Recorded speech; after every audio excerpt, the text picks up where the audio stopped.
buenas tardes, bienvenidos al foro en Diario La Nación, ahora por La Nación Radio, pero también por nuestro Diario La Nación impreso, Diario La Nación web y todas las redes sociales.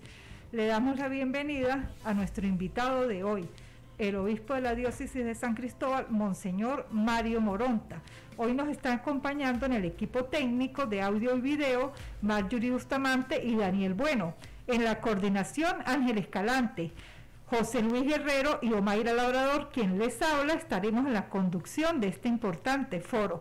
Bueno, le doy la bienvenida a Monseñor Mario Moronta. Sabemos que la agenda de él es bastante ocupada y le agradecemos la deferencia que tuvo de interrumpirla por lo menos por hora y media para estar aquí con nosotros en este foro que tendrá una duración de 1 hora. Bienvenido, Monseñor. Bueno, muchas gracias. Un saludo para todos ustedes, todos los que trabajan en La Nación, y desde aquí, bueno, a toda la población del Táchira, del cual no solamente me siento comprometido como pastor, sino ya incluso como tachirense, después de 23 años aquí en el Táchira. Bueno, Monseñor, yo quisiera comenzar preguntándole por el eje central de esta entrevista, que son los 100 años de la diócesis, un centenario de la diócesis. ¿Qué significado tiene para ustedes y para usted, que es el rector de este centenario? En estos días pensaba precisamente un poquito en alguna idea que nos pueda ayudar.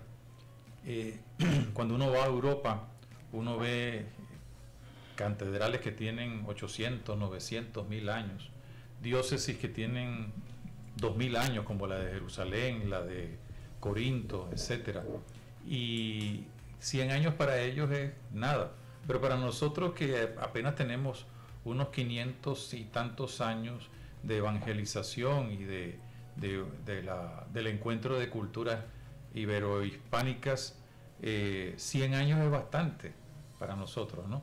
Y eso significa muchas cosas, pero quisiera destacar dos. Una de ellas es que como es el lema de la celebración que estamos realizando, es un camino que se ha hecho conjuntamente, no solamente de los obispos, sacerdotes, sino también de los laicos y muchas otras personas, incluso no católicas, que han caminado juntos a lo largo de estos años, anunciando el Evangelio, sembrando la palabra de Dios, edificando el reino de Dios en espíritu y verdad. Y una segunda cosa que creo que hay que destacar es que no es una simple efeméride, no es un simple recordatorio, sino que es un momento ciertamente para revisar lo que hemos podido heredar y realizar en estos últimos tiempos, sino también un momento para revisar de cara al futuro qué es lo que debemos seguir haciendo o innovando, porque también nos toca fortalecernos en la renovación de la iglesia y de la sociedad. Monseñor, dentro de esa, antes de pasar al futuro, ¿por qué no nos cuenta, nos resume un poco sobre los 4 anteriores obispos, los papeles tan importantes que desempeñaron? No es que alguien haya destacado más que otros, todos son importantes, pero ese pasar por la iglesia del Táchira. Bueno, yo creo que son 4 obispos que cada uno tiene sus características, ¿no?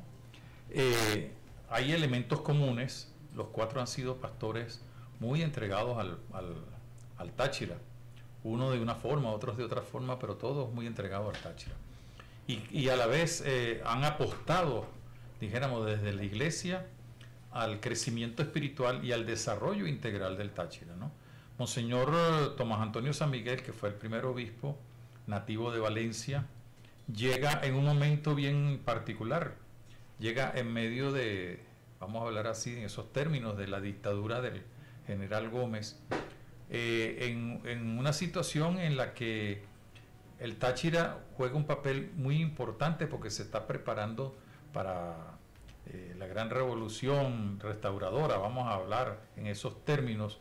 Está ejecutando todo lo que ha sido esa revolución restauradora, pero aislado del país. El Táchira, lo mismo Barinas, un poco parte del Zulia, estaban completamente aislados de Venezuela. Y cuando él llega con un espíritu visionario.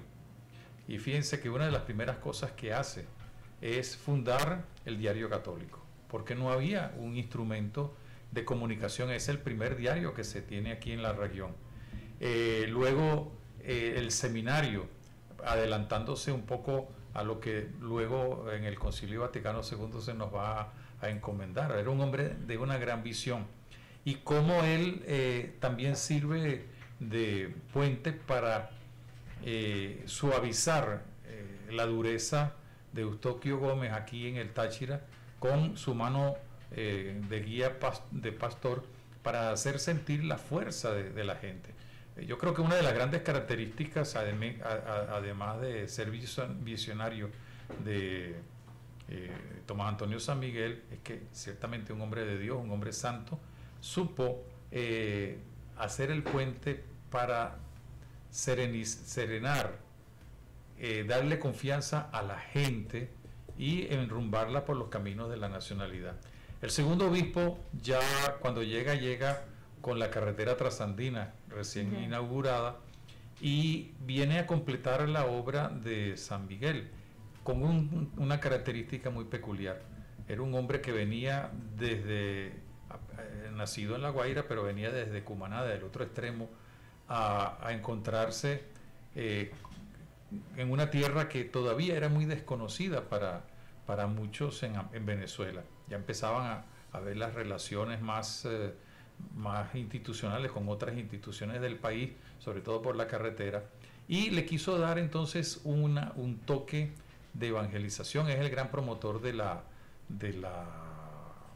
catequesis, y ciertamente es el que ayuda a fortalecer la obra, sobre todo con el seminario y con el Diario Católico, iniciada por Tomás Antonio San Miguel. El tercer obispo llega en el año 52, también en plena dictadura perijimenista, pero y viene de Caracas. Él llega, es el primer obispo que llega en avión, es recibido en San Antonio, y viene con su carácter muy peculiar, porque él tenía una personalidad muy diversa de la de Rafael Arias Blanco y de la de Tomás Antonio San Miguel, pero con un espíritu visionario, y podemos destacar de él como herencia, bueno, el fortalecimiento del seminario, la construcción de la nueva sede del seminario, pero a la vez es el que trae la primera universidad o la primera institución de educación superior, de la que está celebrando precisamente este año 60 años de su creación, que es la Universidad Católica, primero como extensión de la Andrés Bello, y ahora después como universidad propia. Pero a la vez fue un hombre visionario en el sentido de que aprovechó la obra de la carretera panamericana para empezar a atender mejor esos pueblos de la Panamericana y crear algunas parroquias como la de Coloncito, fortalecer la comunidad de La Fría y crear la parroquia de La Fría. Pero también en la zona sur, viendo hacia adelante, es el que funda no solo la parroquia del Piñal, sino el pueblo, la ciudad del Piñal, que fue diseñada incluso por él. Luego viene Marco Tulio, que es muy recordado por su sencillez, por su bonomía. Era un hombre del pueblo, de aquí de Cordero. Un tachirense. Tachirense, es el único obispo tachirense que ha habido, y que fortalece todo lo referente a la pastoral vocacional, crea nuevas parroquias y termina de abrir la diócesis, pues, al proceso de renovación iniciado en el Vaticano II. Y luego, pues, me tocó llegar a mí para poner en práctica muchas cosas y sobre todo fortalecer la herencia que hemos recibido. Monseñor, recuerden, estamos hablando con Monseñor Moronta sobre los 100 años de la diócesis. En una persona 100 años es ya la última parte de la vida, en una institución por lo general no, y estábamos hablando de diócesis en Europa que tienen 2000 años.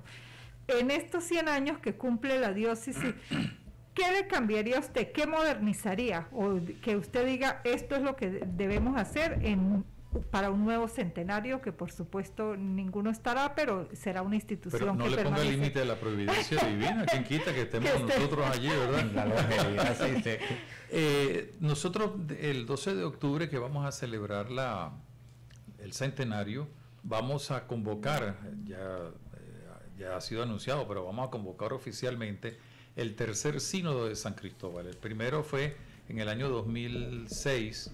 Ajá. Y que tenía como finalidad renovar la iglesia en espíritu y verdad, ¿no? Y este tercer sínodo lo que pretende es, a partir de una revisión de vida, no solamente de los últimos años, sino desde el inicio, fortalecer aquellas tareas que necesitan ser fortalecidas y abrir unos nuevos campos, ¿no? Yo creo que hay 2 o 3 cosas que tenemos que fortalecer. La cultura vocacional del Táchira es una diócesis, una tierra donde hay muchas vocaciones sacerdotales, pero no solamente sacerdotales, también laicales que están dedicadas a muchos campos. Fíjese, en el campo de los medios de comunicación social tenemos muchos católicos verdaderamente comprometidos, también en el campo profesional. Entonces es una de las cosas que creo que hay que reformar. Y renovar, más que reformar, renovar. Lo mismo la formación del pueblo de Dios. Creo que es uno de los grandes retos de cara al futuro. Y como cosa nueva, pues siguiendo un poco lo que nos pide el Papa Francisco, seguir abriendo nuestra iglesia, bueno, a las enseñanzas de Dios, a la enseñanza de la Iglesia Universal, para responder a los grandes retos. Cuando yo vine aquí hace 23 años, incluso antes de la época mía, o sea, en estos 90 y tantos años que llevamos, no teníamos problemas que hoy sí tenemos. Y hay situaciones que han sido superadas. Uno de los grandes problemas o retos que tenemos es atender todo el tema de la migración, todo el tema de la revalorización del Táchira, porque el Táchira ocupó un puesto muy importante en la historia de la República Venezolana. Siempre ha sido junto con quizás con Zulia, los 2 grandes estados que nos han permitido la integración con América Latina. Yo creo que hay que hacerlo no solamente desde el punto de vista de lo social, económico, político, sino también religioso, eclesial. Y yo diría que una de las cosas que hay que fortalecer, recuperar, renovar, es la importancia que tiene el Táchira para Venezuela. En el centro no se preocupan de la provincia y mucho menos de la frontera. Cuando yo era niño, la frontera era el sitio donde uno venía para pasar a Cúcuta a comprar mercancía. Luego era el sitio del contrabando, luego era el sitio de atentados. Entonces, yo creo que hay que darle el verdadero sentido de la frontera. La frontera no es una línea, la frontera es una cultura, y esto se entiende solamente si se ve aquí, y eso yo creo que hay que repotenciarlo. Hace algún tiempo yo di una conferencia sobre un tema que está vigente, es cómo la integración entre el norte de Santander y alrededores, y Táchira y alrededores, puede ser considerado sociológicamente como una nación, no con fines separatistas ni mucho menos, sino como un elemento cultural que hay que desarrollar para la mejor integración de Venezuela y Colombia, y también la mejor integración de la provincia con el centro, con la metrópoli, como se suele decir. Sí. Bueno, vamos a unos minuticos muy cortos de comerciales y continuaremos con este foro en Diario La Nación con el obispo de la diócesis, Monseñor Mario del Valle Moronta Rodríguez. La radio y el impreso se unen para crear la experiencia comunicacional más grande de los últimos tiempos. Desde el Puente Internacional Simón Bolívar en San Antonio del Táchira, reportó Jonathan Maldonado. Saludamos desde la sala de redacción de Diario La Nación. De inmediato les presentamos las informaciones más importantes. El enlace radial informativo. Nos escuchamos en cada rincón. Una experiencia que busca llevar información oportuna y veraz a todos los rincones de la geografía tachirense y más allá. Desde la zona norte del Táchira y el sur del lago, pasando por los pueblos más altos de la zona de montaña, abarcando espacios en la gran ciudad capital del Táchira. Bordeando el eje fronterizo. Galopando hasta donde se unen el llano y la montaña. Cada vez somos más. Nos escuchamos en cada rincón tachirense y más allá de nuestras fronteras regionales. Conectamos con el enlace radial informativo. Rompiendo las barreras informativas para que los venezolanos encuentren la verdad en el lugar de siempre. Siempre, siempre, lo dice Diario La Nación. Siempre, siempre en el corazón del tachirense.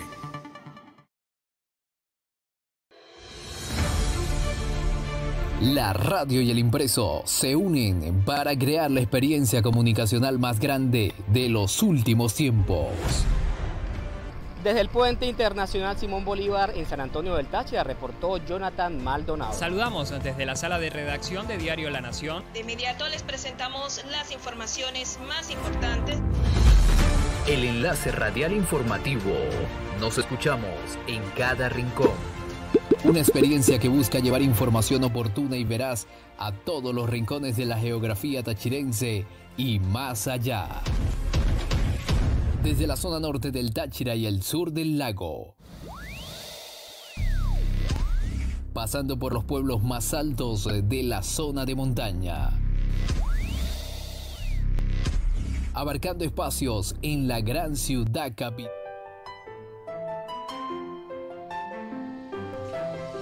Continuamos con Monseñor Mario del Valle Moronta, obispo de la diócesis de San Cristóbal. Estamos en Foro La Nación, por La Nación Radio, en San Cristóbal. Monseñor, antes de continuar con otros temas, vamos a cerrar el primer bloque que queremos conversar sobre la celebración. Ese día, el 12 de octubre, es una misa con celebrada. ¿Cuáles son las características especiales que va a tener esta celebración? ¿Invitados especiales? Bueno, el 12 de octubre es el día central. Nos hemos venido preparando a lo largo de varios meses con visitas pastorales, con algún congreso que hemos tenido y con una serie de actividades. El 12 de octubre, en el gimnasio cubierto de los campeones del 97 o de fútbol sala, que ya tenemos la autorización para ello desde hace varios meses atrás, vamos a tener la celebración con delegaciones de todas las parroquias. Han confirmado la presencia unos 20 obispos de Venezuela y de Colombia. 20 obispos. 20 obispos alrededor. Puede ser un poquito más, un poquito menos, pero creo que van a ser más de 20. Viene el obispo de Cúcuta, el obispo también de El Tibú. Están, por supuesto, invitados todas las autoridades, el gobernador y su esposa, el tren ejecutivo, está invitado también el Consejo Legislativo del Estado, las autoridades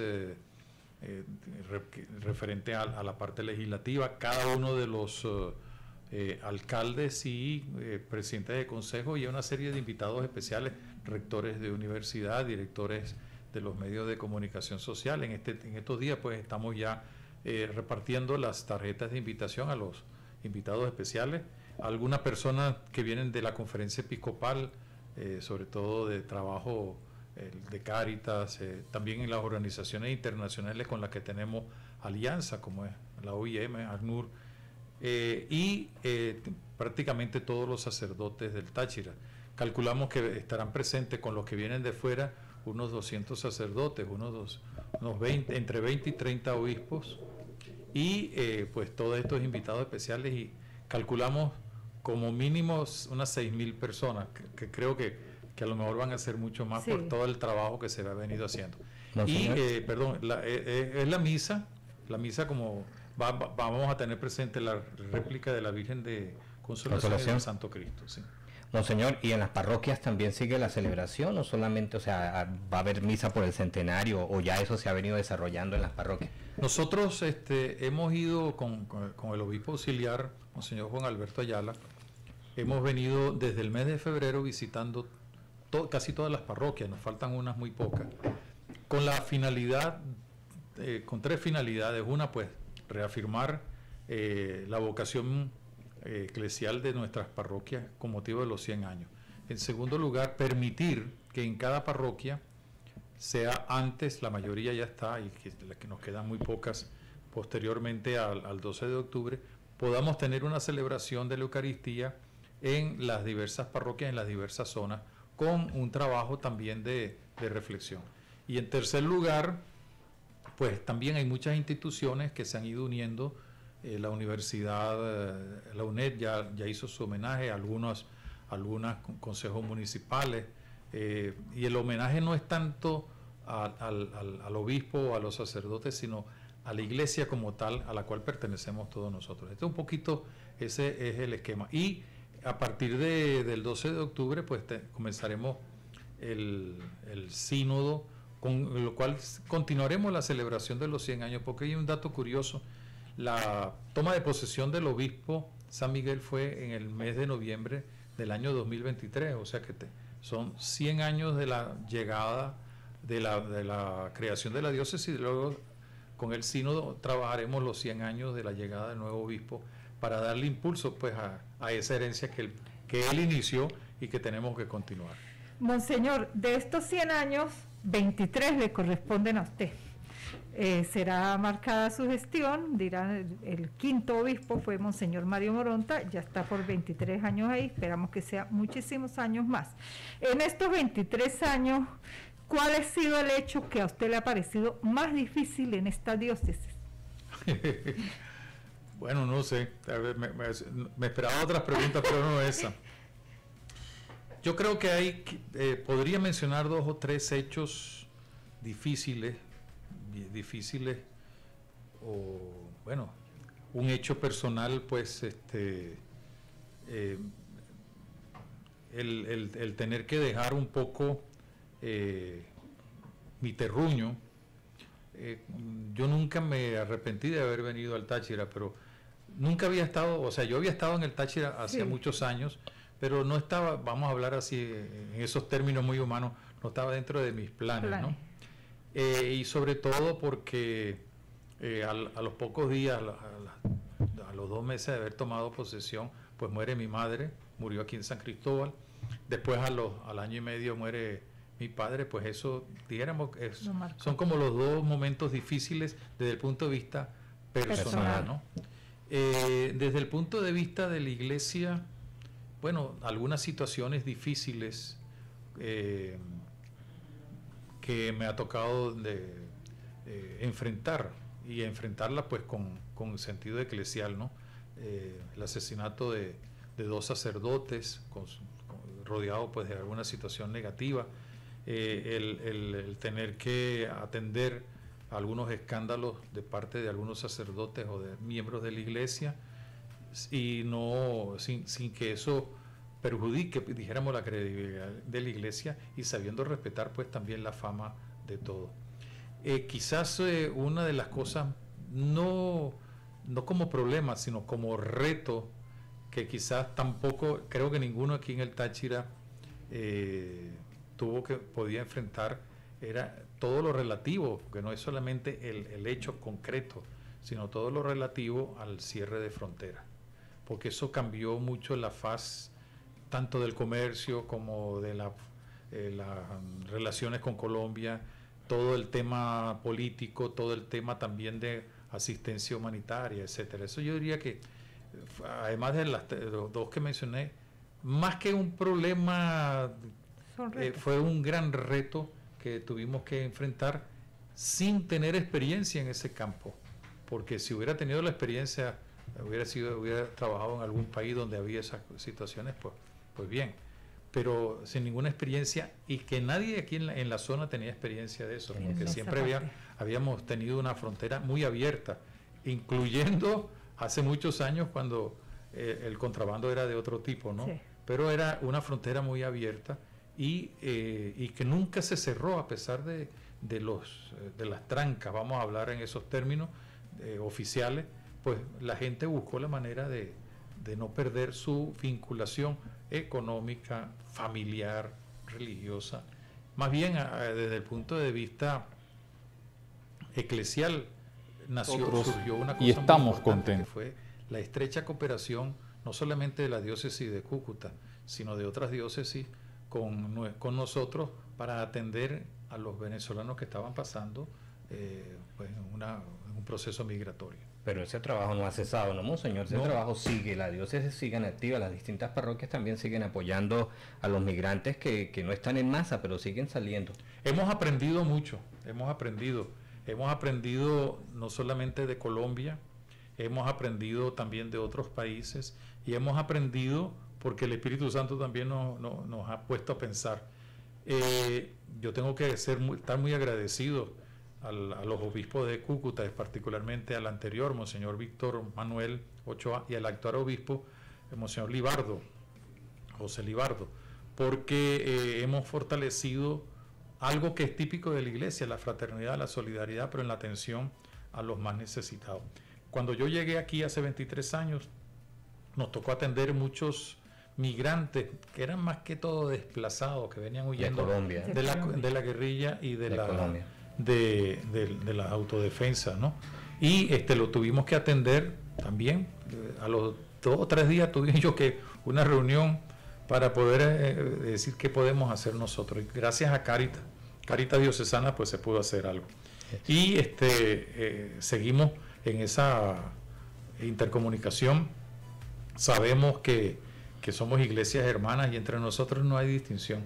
Yo les suelo decir a los obispos colombianos que la única vez que a lo mejor no simpatizamos con Colombia es cuando juega la Vinotinto con Colombia, pero de resto hay un juego de fútbol con un equipo colombiano y pues yo siento que aquí hay simpatía hacia el fútbol colombiano, pero fuera de esa cuestión que es un poco anecdótica, creo que ha sido una gran enseñanza para nosotros el aprender a manifestar que somos una iglesia sin fronteras, madre de todos, como nos dice el Papa Francisco. Sí, y lo que usted dice, la frontera se pudo haber bloqueado, pero cerrada nunca, totalmente no estuvo cerrada. La gente buscó la manera, tanto para lo legal como para lo ilegal, de mantener ese para decirlo en términos venezolanos, estaba trancada, pero no cerrada. Exactamente. Y que todos hemos aprendido este proceso migratorio, claro, todos. Sí. Ok, nos están avisando que vamos al segundo corte y ya regresamos con este foro en La Nación Radio y toda la nación, como es la parte impresa, la parte web y redes sociales, con el obispo de la diócesis, Monseñor Mario del Valle Moronta. La radio y el impreso se unen para crear la experiencia comunicacional más grande de los últimos tiempos. Desde el Puente Internacional Simón Bolívar en San Antonio del Táchira reportó Jonathan Maldonado. Saludamos desde la sala de redacción de Diario La Nación. De inmediato les presentamos las informaciones más importantes. El enlace radial informativo. Nos escuchamos en cada rincón. Una experiencia que busca llevar información oportuna y veraz a todos los rincones de la geografía tachirense y más allá. Desde la zona norte del Táchira y el sur del lago, pasando por los pueblos más altos de la zona de montaña, abarcando espacios en la gran ciudad capital del Táchira, bordeando el eje fronterizo, galopando hasta donde se unen el llano y la montaña. Cada vez somos más. Nos escuchamos en cada rincón tachirense y más allá de nuestras fronteras regionales. Conectamos con el enlace radial informativo. Rompiendo las barreras informativas para que los venezolanos encuentren la verdad en el lugar de siempre. Siempre, siempre, lo dice Diario La Nación. Siempre, siempre en el corazón del tachirense.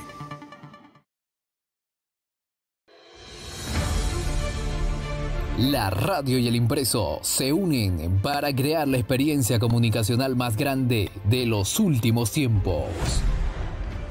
Desde el Puente Internacional Simón Bolívar en San Antonio del Táchira reportó Jonathan Maldonado. Saludamos desde la sala de redacción.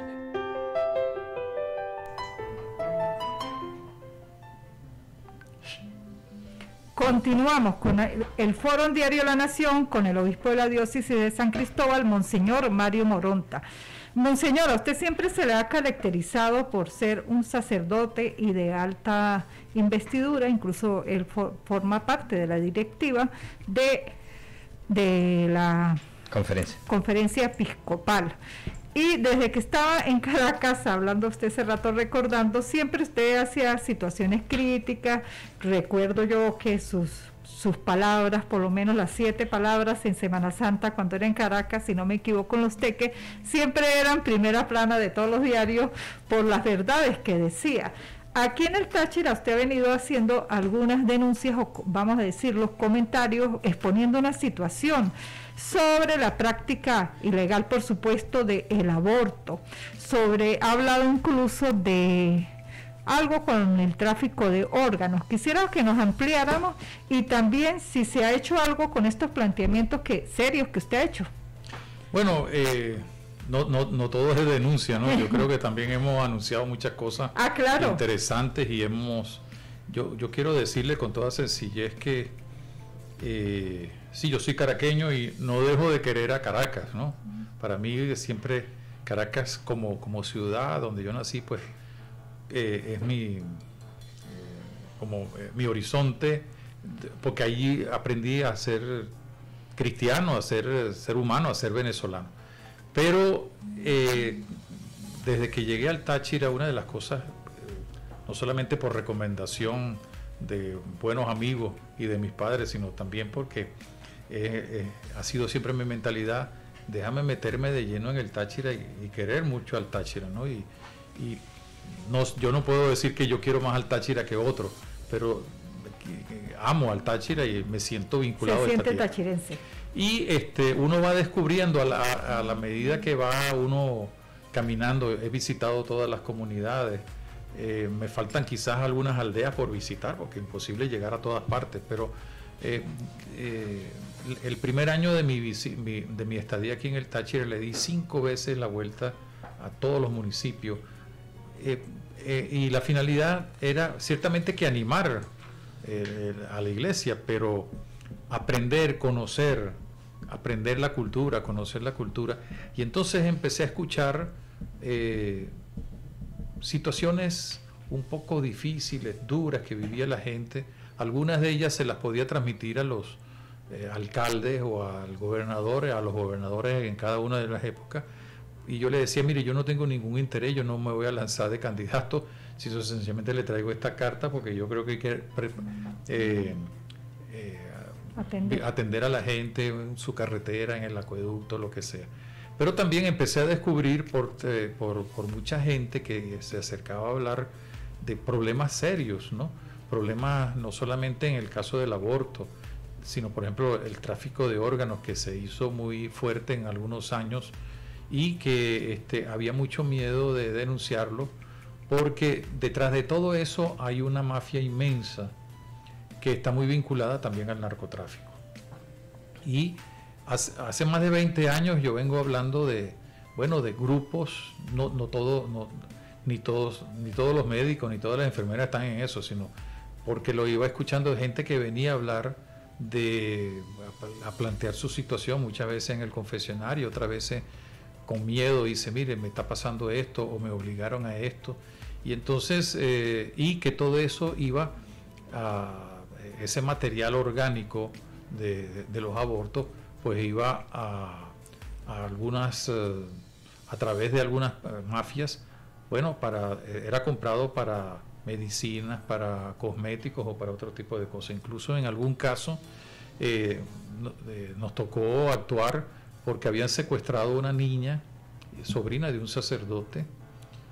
No lo hicimos solamente por eso, sino por la dignificación de la familia, que le fue arrebatada de los brazos de su mamá. Era una niña con una cierta discapacidad que después la superó, gracias a Dios, problema motor, y que apareció gracias a la denuncia del sacerdote y mi acompañamiento y la intervención directa y rápida de las autoridades. Apareció en Cúcuta en una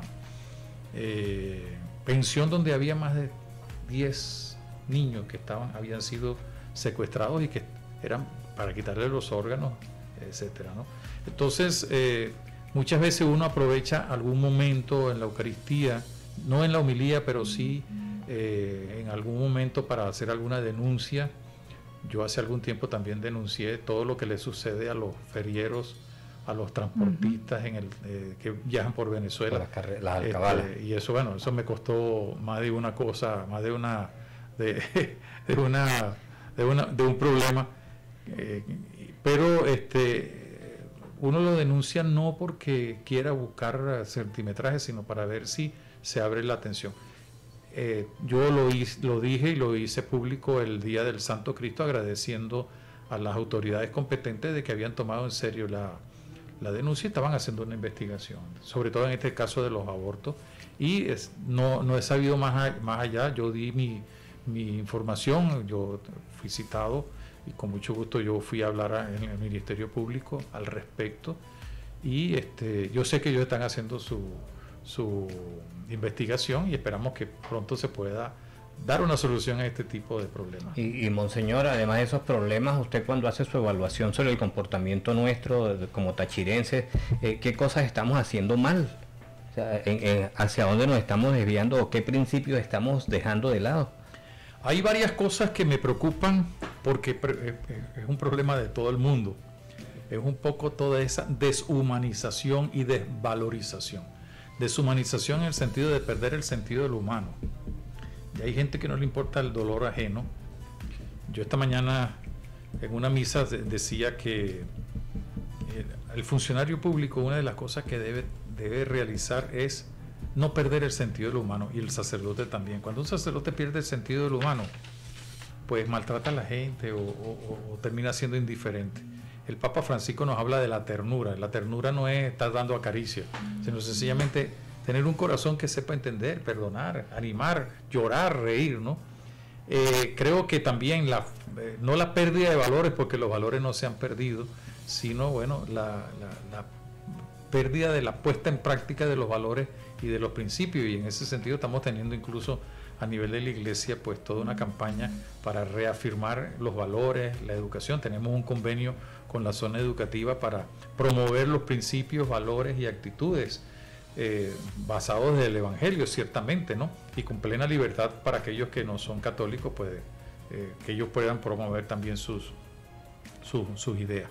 Ahora, creo que hay dos cosas que yo siempre, sobre todo hablando con los sacerdotes y con los más cercanos, les digo, no pierdan lo que más caracteriza al tachirense. El tachirense es una persona vinculada a la tierra, vinculada al trabajo, vinculada al progreso, ¿no? Es muy fácil dejarse llevar por el consumismo, es muy fácil dejarse llevar por tantas cosas que nos separan, y ver hacia adelante. A algunos no les gusta que yo diga eso, hay que ver hacia adelante, es decir, proyectarnos hacia el futuro, porque el Papa lo acaba de decir hace unos días atrás. Dice, él utilizaba la palabra indietro, que significa hacia atrás en italiano, ¿no? Dejemos el indietrismo. Nosotros no podemos seguir diciendo es que siempre se ha hecho así, es que mejor es así. No, porque hay que responder a situaciones novedosas. Nosotros no vamos a dejar de tomar café, nosotros no vamos a dejar de tomar el miche callejonero, nosotros no vamos a dejar de comer pastelitos, nosotros no vamos a dejar de venerar a la Virgen de la Consolación, pero también tenemos que ver los grandes desafíos, y eso se está notando ahora con todo este proceso lento, porque uno pensaba que iba a ser rápido, ¿no? Pero es lento, de la reapertura de la frontera. ¿Por qué? Porque se han presentado situaciones nuevas que hay que enfrentar, y también se están avisorando situaciones novedosas en el futuro para lo cual hay que prepararse. ¿Usted esperaba que fuera más rápida la apertura? Yo lo que esperaba y deseaba era que se diera. Ajá. Porque abrir, eso no sucede a nosotros. Voy a poner el mismo ejemplo, perdonen que la comparación a lo mejor no es la mejor.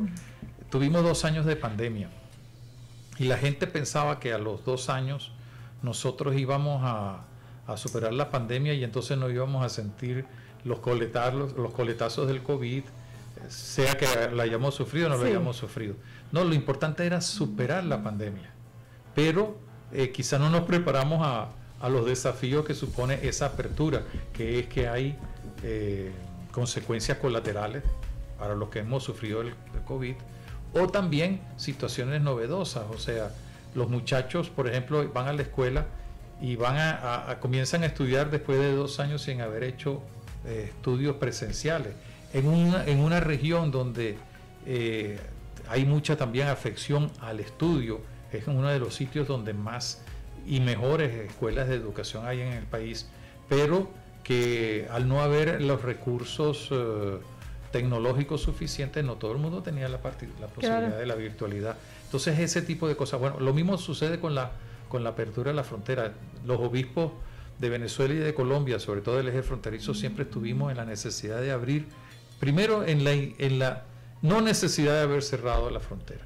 Si usted quiere, tenemos dificultades a nivel de los ejecutivos, pero no, los 2 presidentes que cerraron la frontera lo hicieron sin pensar en la gente. Sí, así ¿no? es. Lamentablemente. Entonces, yo sí considero que, bueno, he visto que tanto las autoridades de un lado como de otro, los comerciantes, las cámaras de comercio, todos los involucrados, están haciendo un trabajo.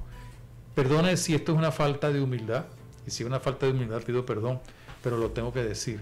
La única institución que en este momento está preparada, porque nunca se cerró, fue la iglesia. Porque nosotros trabajamos siempre en función de la persona.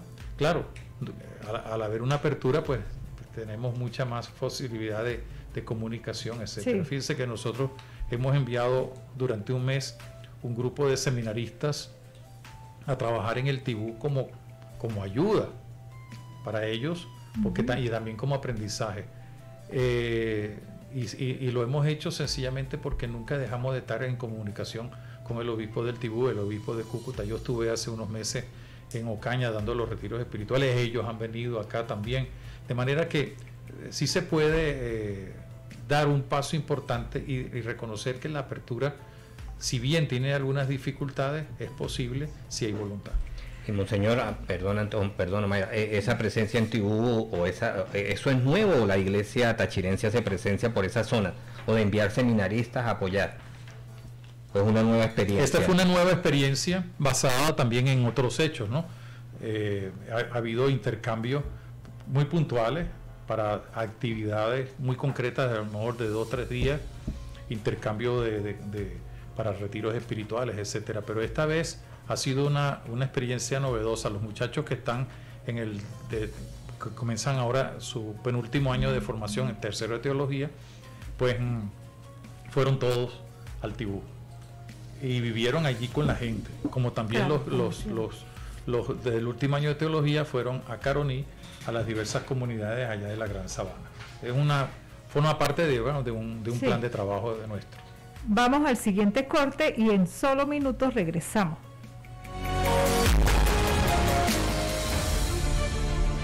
La radio y el impreso se unen para crear la experiencia comunicacional más grande de los últimos tiempos. Desde el Puente Internacional Simón Bolívar en San Antonio del Táchira reportó Jonathan Maldonado. Saludamos desde la sala de redacción de Diario La Nación. De inmediato les presentamos las informaciones más importantes. El enlace radial informativo. Nos escuchamos en cada rincón. Una experiencia que busca llevar información oportuna y veraz a todos los rincones de la geografía tachirense y más allá. Desde la zona norte del Táchira y el sur del lago, pasando por los pueblos más altos de la zona de montaña, abarcando espacios en la gran ciudad capital del Táchira, bordeando el eje fronterizo, galopando hasta donde se unen el llano y la montaña. Cada vez somos más. Nos escuchamos en cada rincón tachirense y más allá de nuestras fronteras regionales. Conectamos con el enlace radial informativo. Rompiendo las barreras informativas para que los venezolanos encuentren la verdad en el lugar de siempre. Siempre, siempre, siempre lo Diario La Nación. Siempre, siempre en el corazón del tachirense.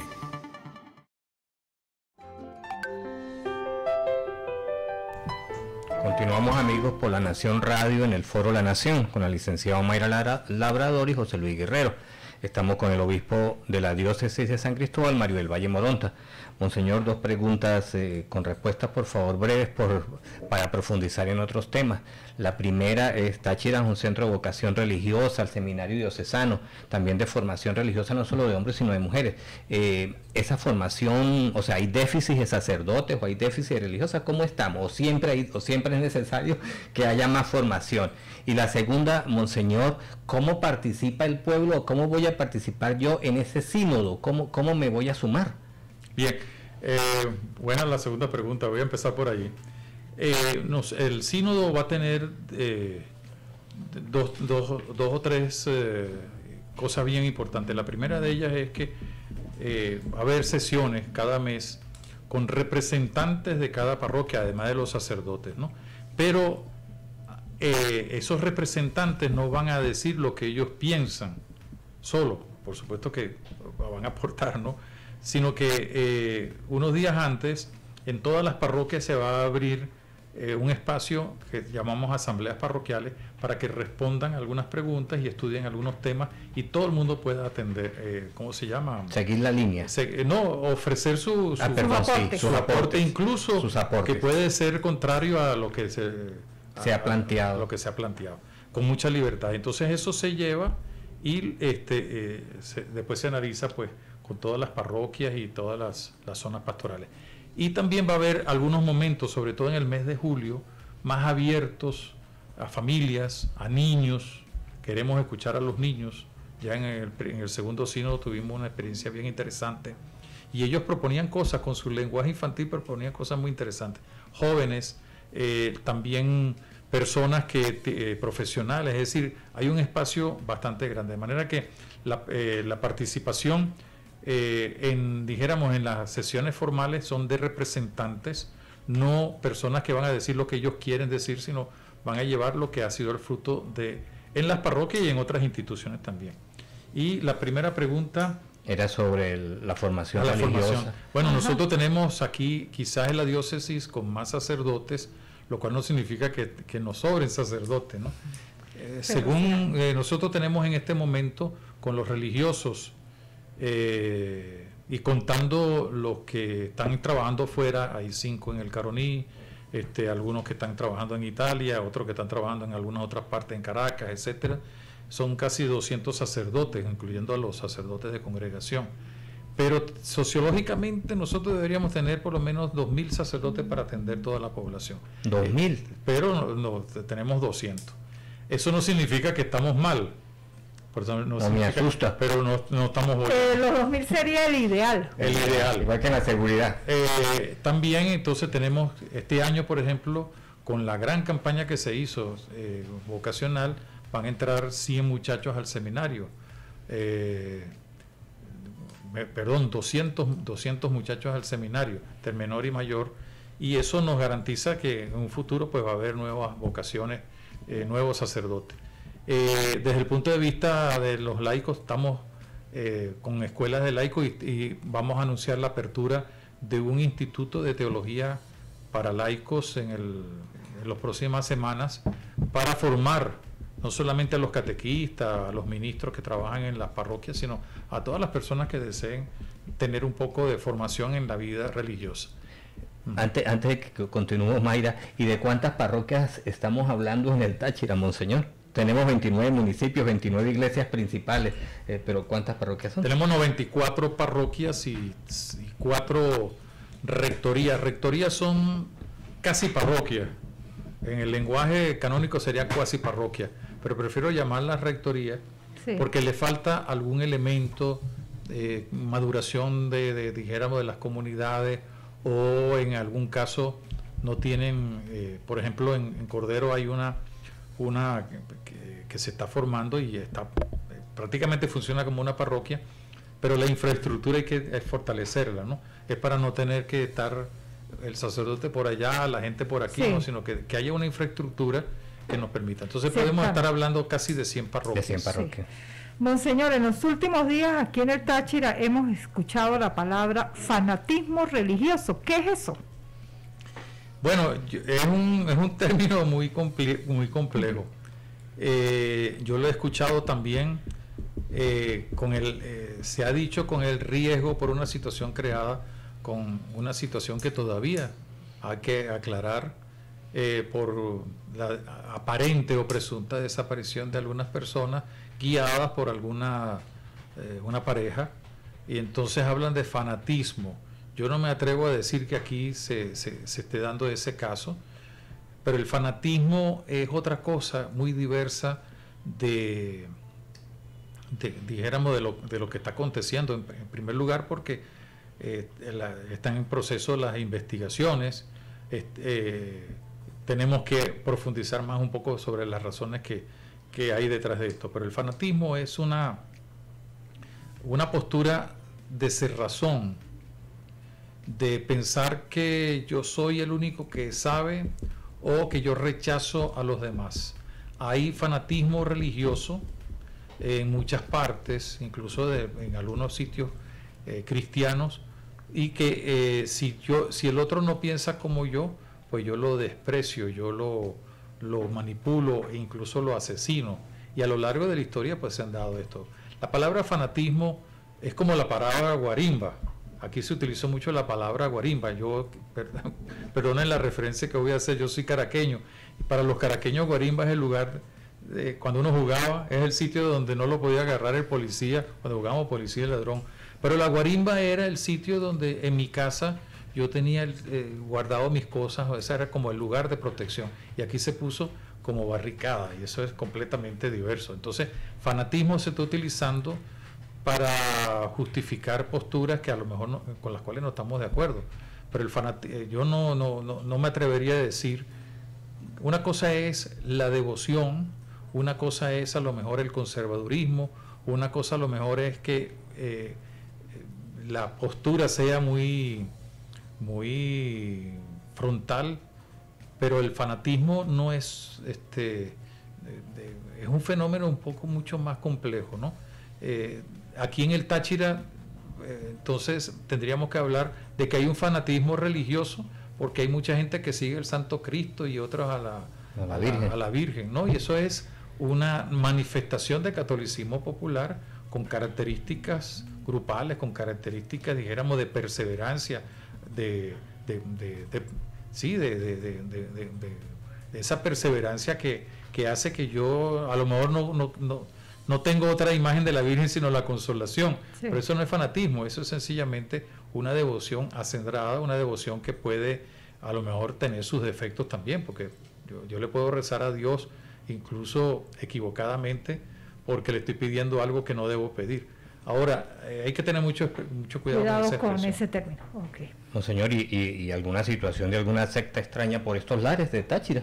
Bueno, en todas partes. Miren, nosotros continuamente estamos aquí, sobre todo en la frontera, no solamente aquí, sino en la frontera con Brasil, en la frontera de Puerto Ayacucho, de Colombia, de lado y lado, ¿no? Esto es un riesgo que se corre porque hay gente, hay que distinguir dos o tres tipos de personas con lo religioso. Hay gente que a lo mejor se cree que son los salvadores del mundo, y entonces van a buscar y crean sectas, ¿no? Hay sectas también creadas en el universo del mundo, pues, y también hay gente que se hace pasar por ministros, por misioneros, por sacerdotes, por monjas, para buscar algún beneficio económico o material, ¿no? Existen, dijéramos, muchas congregaciones religiosas, tratamos de respetarlas y de hacernos respetar también. A mí me llama la atención, hace poco un sacerdote tuvo una situación muy peculiar, pues, porque tenía que renovarle la visa y había costado. Y en su parroquia hicieron una serie de firmas que le llevaron a las autoridades. Iban 140 firmas de una comunidad no católica.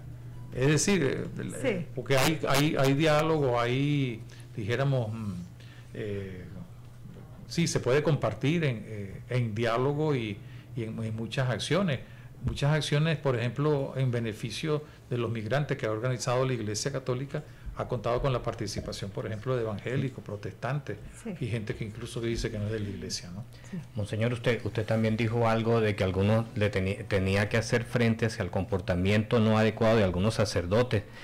Si hay alguna denuncia o algo que se sospeche sobre un sacerdote fuera de línea, pues con todo respeto darle esa palabra, ¿qué hace esa persona? Y lo otro, puede adelantar algo sobre lo sucedido lamentablemente con el sacerdote de la ermita, ese caso, o sea, bueno, que ha sido tan gris, Monseñor. Sí, eso nos ha dolido a todos y en este momento está en proceso la investigación. Yo saqué un comunicado que incluso fue enviado a la Santa Sede, porque tenemos la obligación de hacerlo, pues. Y bueno, es un hecho que nos duele a todos, está en proceso de la investigación. Lamentablemente, a través de las redes y a través de los teléfonos nos llegan muchos mensajes ya condenatorios. Nadie está condenado hasta que se presume la inocencia hasta que haya una condena. Yo no estoy en este sentido emitiendo ningún juicio, y se lo hice saber tanto al gobernador y al fiscal como a las diversas autoridades, que la iglesia no se va a oponer, todo lo contrario. Si tenemos que ayudar en la investigación, mejor todavía. Incluso nosotros tenemos nuestra propia investigación. Nos duele. Ahora, yo quiero decir que porque haya fallado un sacerdote, no todos los sacerdotes son malos. Porque puede fallar un periodista, pero no todos los periodistas son malos. Puede fallar un tachirense, pero no todos los tachirenses son malos. Yo quiero decir que este hecho bochornoso, pues no empaña la tarea de la iglesia, y tampoco desdice del trabajo que haya realizado ese u otro sacerdote, ¿no? Hasta el sol tiene manchas. Sí. Entonces, yo creo que eso es importante que lo tengamos. Si alguna persona tiene alguna denuncia, algo concretamente, una denuncia concreta sobre cualquier acto, es decir, que sea verídico, porque a veces mandan, el otro día recibí yo una denuncia contra un sacerdote, y cuando fui a ver era mentira, era que la señora o el señor quien había hecho la denuncia, pues había tenido alguna discusión con el padre. Pero bueno, tú puedes tener una discusión con quien sea, o porque a lo mejor no está haciendo lo que ellos quieren que se haga, ¿no? Por ejemplo, en La Grita tuvimos un problema ahora, porque el sacerdote encargado del santuario pues tuvo que poner orden en algunas cuestiones, y hubo un funcionario público que lo insultó y lo ofendió. Yo exigí respeto, porque puede ser que yo no esté de acuerdo, puede ser que yo no esté de acuerdo con ustedes aquí en la nación, pero por eso no puedo decir que son tal o tal cosa, pues, ¿no? O sea, yo creo que uno tiene las maneras de hacer sentir, dijéramos, su disconformidad o su queja. Entonces, pero si hay alguna persona que tiene verdaderamente una queja seria, una denuncia seria, pues acudir a la curia. Allí tenemos el canciller y el vicecanciller, pueden recibir la primera denuncia, y después se hace la investigación. Yo quiero ratificar que todas las denuncias que ha habido sobre escándalos en la diócesis se han atendido y se han llevado, dijéramos, un proceso. Si alguna de ellas llevaron proceso civil, nunca nos opusimos. Y fíjense que lamentablemente hace ya varios años atrás hubo un sacerdote que fue acusado, fue juzgado y está pagando en la cárcel, ¿no? De manera pues que si hay alguna persona, y también si hay alguna persona que tiene que alabar a un sacerdote, que lo haga. Sí. No, porque a veces nos quedamos solamente con lo negativo. En estos últimos minutos que nos quedan, vamos a conocer no al obispo, que ya conocemos, no a Monseñor Mario Moronta, sino a Mario Moronta, el hombre que llegó hace 23 años al Táchira. ¿Cuál es el plato preferido de Mario Moronta? Bueno, de todo un poco, ¿no? El plátano frito, por supuesto, porque es una herencia ya de cuando era niño, ¿no? Aunque ahora los médicos me la están limitando un poco, pues el sancocho, el mondongo. De por sí generalmente no tengo mayores dificultades me gusta el pabellón, ¿no? Como buen caraqueño me gusta la chicha, aunque aquí se toma muy poca chicha. ¿Y con azúcar las caraotas también? No, bueno, depende, si estoy en otras partes donde la sirven. ¿Y la yaca? La yaca, por supuesto, y la mejor yaca es la de mi mamá. ¿Con mayonesa? No, sin mayonesa, la yaca. La mejor yaca que he comido siempre ha sido la ¿Y los pastelitos dónde los prefiero? ¿Como empanados? Los pastelitos de todas partes. Aquí los pastelitos esos de carne o de pollo con arroz, esos son muy sabrosos, ¿no? Aunque tengo tiempo que no los como, se me fue el nombre, que es muy propio de la llanada. La morcilla. La morcilla, pero que es más grande. El morcón. Morcón. Eso es muy sabroso. Sí. Es peligroso, pero es muy sabroso. Sí, frito, ¿no? Frito. No, señor, y cuando va de paseo, de los pocos tiempos, o cuando las visitas pastorales que también permiten visitar a los lados, ver por todos lados, ¿qué zona es más bonita o qué zona le llama más la atención cuando hace esos paseos pastorales? Bueno, mira, yo te puedo decir voy a decir algo que he dicho desde que llegué, ¿no? Al Táchira lo único que le falta para ser perfecto es la playa. Yo extraño mucho la playa porque yo soy de Caracas y una vez a la semana, una vez cada 15 días mi papá nos llevaba a Macuto. Después yo siendo párroco, fui párroco en una zona muy cercana al mar, y siendo obispo auxiliar y obispo de Los Teques, pues por lo menos una vez al mes iba a la playa. Aquí es más difícil y es de las cosas que más añoro. ¿Qué más? Pero aquí en el Táchira puedo decir que todo el Táchira es muy bonito y depende de lo que uno quiera. A veces uno necesita un poquito de calor, entonces uno baja a la fría o a Coloncito, a toda esa zona por allí, o también a la zona de Navay, es muy bonita la zona de toda esa zona sur. Los sitios que yo considero más bonitos, espero no levantar ninguna polémica ni tampoco celos. Bueno, me gusta mucho el páramo del Rosal en La Grita, muy bonito. La carretera que va del Zumbador a Michelena, incluso a veces me voy a caminar por allí. A lo del páramo de las Rosas también. El páramo, sí. Pueblo Encima, Pueblo Hondo, toda esa zona es muy bonita.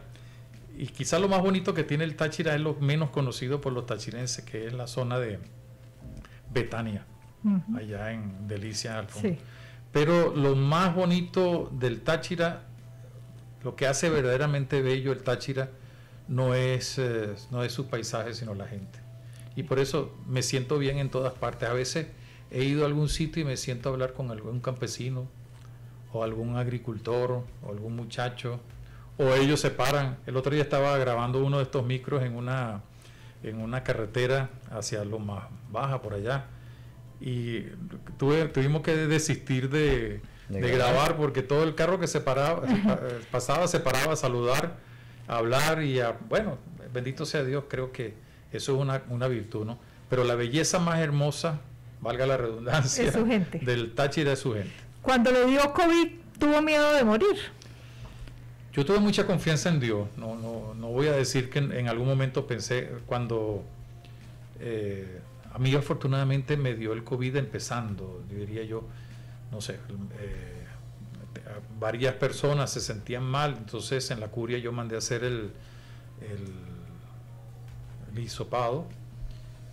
Bueno, yo dije, yo no me siento mal, pero ¿quién quita? Y en la tarde nos dieron la noticia, una señora que trabajaba con nosotros y mi persona. Bueno, cuando me dijeron que era positivo, hice dos cosas. Una, llamé al médico, a uno de los médicos que nos asesora, y dice, bueno, vaya para tal parte, ahí yo lo espero. Pero antes me fui a la capilla y le dije, Señor, yo estoy en tus manos, aquí echa para adelante lo que tú quieras. Yo soy un buen paciente y un mal impaciente. Le voy a explicar por qué. Si los médicos me dicen que tengo que hacer esto, tengo que hacer aquello, si tienes que ponerte de pie, no sé, lo que sea, yo lo hago porque me están explicando, pero si me ocultan algo, soy el peor de los pacientes. Entonces, he tenido la suerte, tanto en Caracas como aquí en el Táchira, de contar con unos médicos que son muy buenos, muy colaboradores, y yo hice lo que ellos tenían que hacer. Eso sí, pasé 15 días en mi cuarto sin salir, ya yo sabía a qué hora volaba una mariposita, a qué hora entraba el tuqueque, a qué hora, y después poco a poco, quizá me costó más la recuperación, porque quería hacer cosas que, y el médico me había dicho, vaya con calma, ¿no?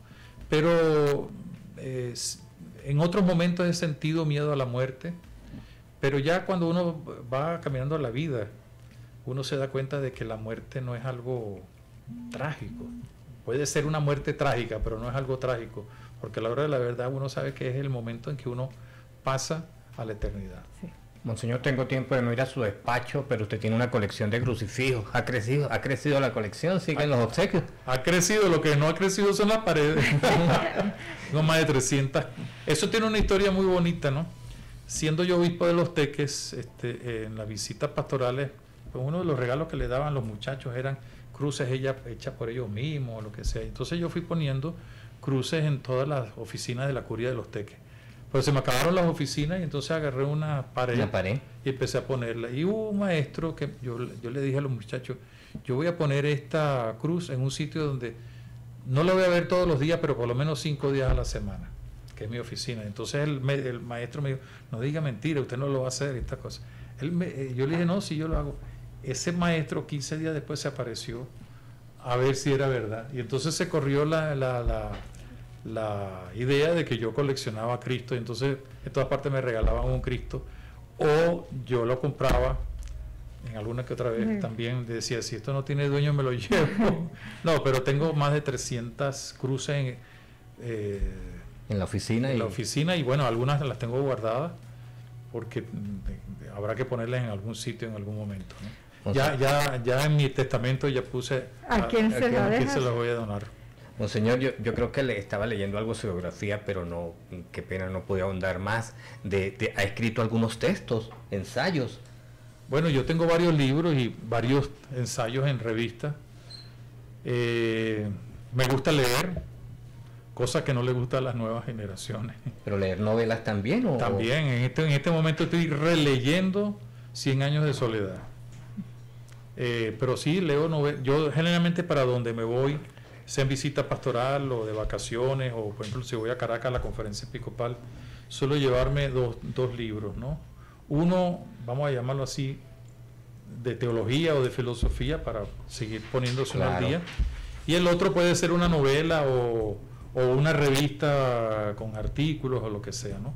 Y pues también tengo ya una serie de tengo más de 25 libros publicados. ¿Todo de temática religiosa o hay algo...?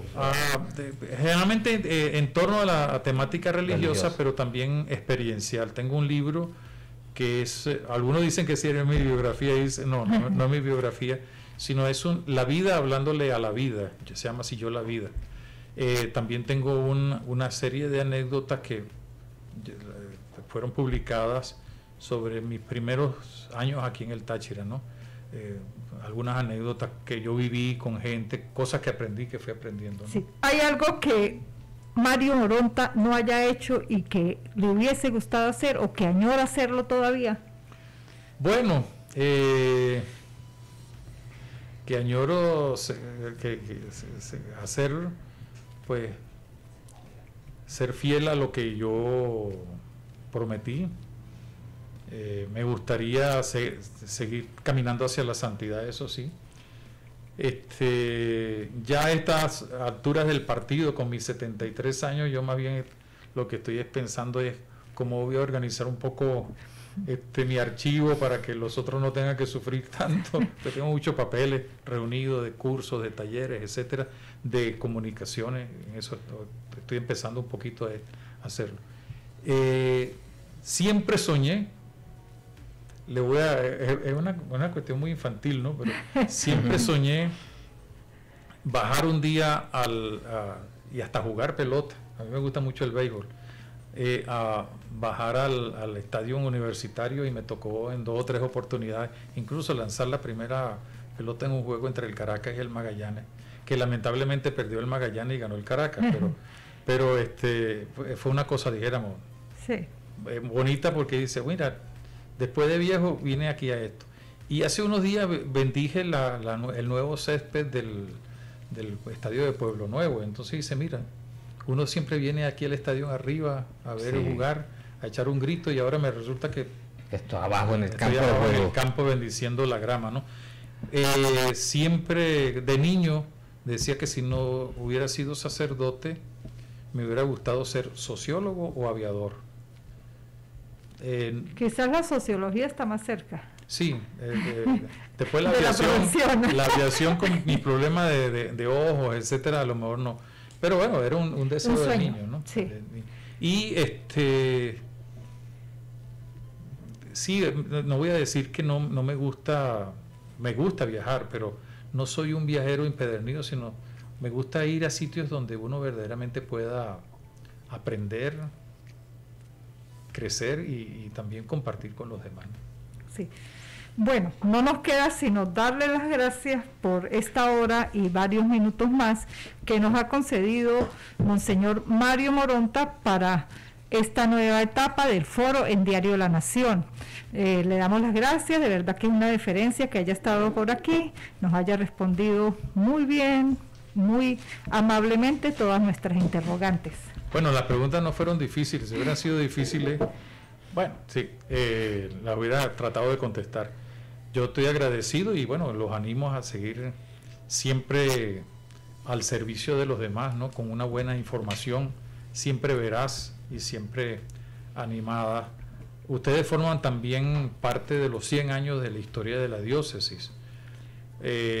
Si bien hay una autonomía, y perdone que le robe unos segundos en este sentido, si bien hay autonomía de la Iglesia con otras instituciones, a la hora de la verdad todos nos unimos en lo que nos une, valga la redundancia, que es el servicio a la gente, ¿no?